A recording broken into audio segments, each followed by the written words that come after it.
Cyril Ramaphosa, the president, saying that government has approved a proclamation to regulate spaza shops. They're now stepping in following a series of cases where groups of particularly children have fallen ill after eating foodstuff from local stores. Now the president says he wants to regulate spaza shops and has approved and will a proclamation spearheaded by the Department of Cooperative Governance and Traditional Affairs. In fact, it is a cause for concern, if not a crisis, because now more than 20 children in South Africa have died from eating contaminated goods. Let's have a listen to Panyaza Lesufi speaking yesterday at a press briefing in Joburg. We need to be exact. So today we can confirm that we are at 23, which is a set thing. That we've got 23 deaths that we can account for. And we are linking them with all the dockets that the law enforcement agencies are going to open so that the statistics are reliable. So our first task was to understand the problem. The problem is that, unfortunately, we lost 23 children, and amongst the 23, majority of them are within the ages of 6 and 9. Something like 400 cases being reported already. Rosheda Muller is the president of the National Informal Traders Association. Your thoughts on now a proclamation to regulate spaza shops, but isn't there regulation already? Aren't the municipal environmental health and safety inspectors who should be going out to investigate and to inspecting business premises, whether they be large retailers or manufacturers, or whether they be smaller informal spaza shops, Rosheda? Good morning, Lester. And yes, indeed, thank you for having us on your airwaves. Indeed, I think, it's all about reacting. These legislations has been in place since the 70s. Municipalities have to enforce and ensure that anybody that sells food has the COA, that they have their food licenses on hand. We as NITASA, the National Informal Traders Alliance of South Africa, we have extended our hand in partnership to government and said, you do not have the capacity. Let us be given resources to ensure that we can help you as we have organizations throughout the country. We have provincial structures, we have district structures, and we have local structures. For example, in Cape Town, we have in excess of more than 50 associations, and I'm also the chairperson of the Cape Peninsula Informal Traders Forum. So what we're saying now, it's reaction to what is currently happening. It is purely a reaction. It's a knee-jerk, and it shouldn't be reacting. It should be about surely doing what should be done already. I don't think there's any new bylaw or any law that can be implemented or be put or be promulgated that shouldn't have been done already, Rosheda. Absolutely. The thing is that I represent the informal sector. Now, the informal sector are the traders on the ground, spaza shops, etc., etc. And they, as health inspectors, are not on the street, on the road, to ensure that they are the traders, the spaza shops are compliant. But what we need to look at further is the manufacturing of food products in warehouses which are also not compliant. And those foods, those chips and sweets and drinks, we've had a report of Coca-Cola where they use the Coke's branding, but it's not from Coke. So we are concerned that, it feels like we are being targeted, and yet the informal sector are entrepreneurs. They're creating jobs.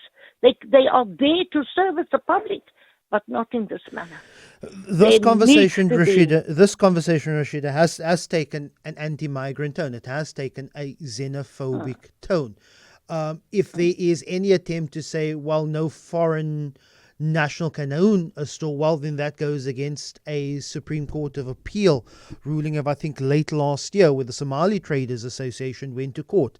They said if we are documented, if we are legally in this country, there's nothing that prevents or should prevent a documented migrant from being in this country from opening a store, a business. And if they are, well, then that should be the job of the Department of Home Affairs, of the Border Management Agency, to go about and inspecting whether or not migrant-owned stores are in fact legally registered in this country. Rosheda? Yes, it did. I agree with that. But they don't do it. And therefore, there's so many issues. Like, for example, if you open up a shop and you're in business and you're non-South African, I'm not talking about those who are coming as asylum seekers and refugees. You're supposed to pay a 5 million rand investment, do some investment into the country. But that doesn't take place either.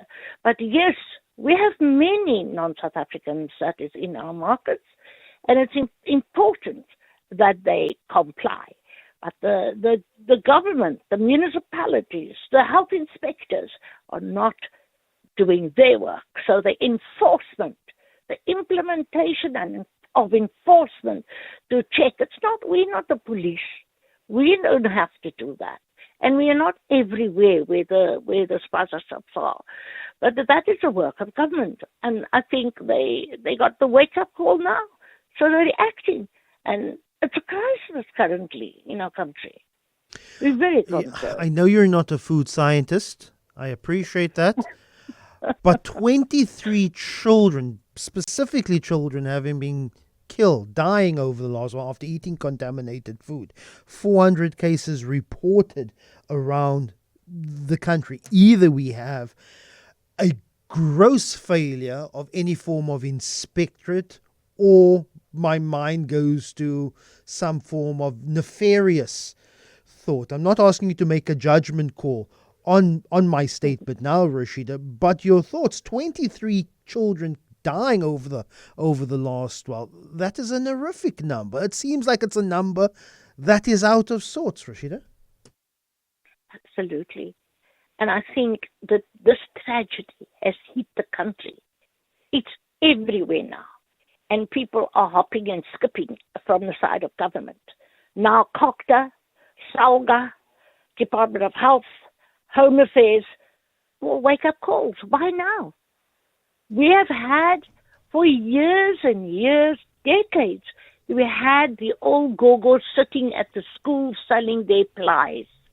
But if they do not know what is the content of their stuff that they buy by warehouses or suppliers that is not maybe compliant, they are innocently taking the brunt. And that's why we've heard that the departments are closing. We have an incident now in Umfuleni here in Cape Town as well. I'm just trying to get our leadership there to give me more information about it. So we are now concerned that this is happening now. Although gogos have been sitting at schools for donkey years and nothing happened to our children. So it's definitely serious crisis, and there has to be immediate, not only investigation, implementation and confiscation. If they find a warehouse where the products are, affected by pesticides or whatever, like you said, I'm not a food scientist, then it has to close down. We need to go back to and we are calling as Mitasa for all our organizations to assist in this, even if there is no resources, which we don't get from government, that we need to help our communities and our society, that we must check on the products that's being sold in our markets. Rosheda Muller, she's the president of the National Informal Traders Association. Who do I blame? I blame corruption. I blame corruption, which causes municipalities to have dwindling budgets. And when you have dwindling budgets, you don't fill positions. And when you don't fill positions like health and safety inspectors, environmental health inspectors, then corruption, I believe, is one of the reasons why we have children dying. We've spoken to the National Consumer Commission. They say they have a concern that they're not seeing enough environmental health inspectors go out to stores, to manufacturers, to retailers. Why?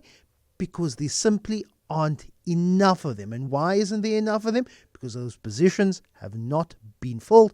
And why have they not been filled? Because there's no more money. The money has been eaten, and now children are eating rotten food.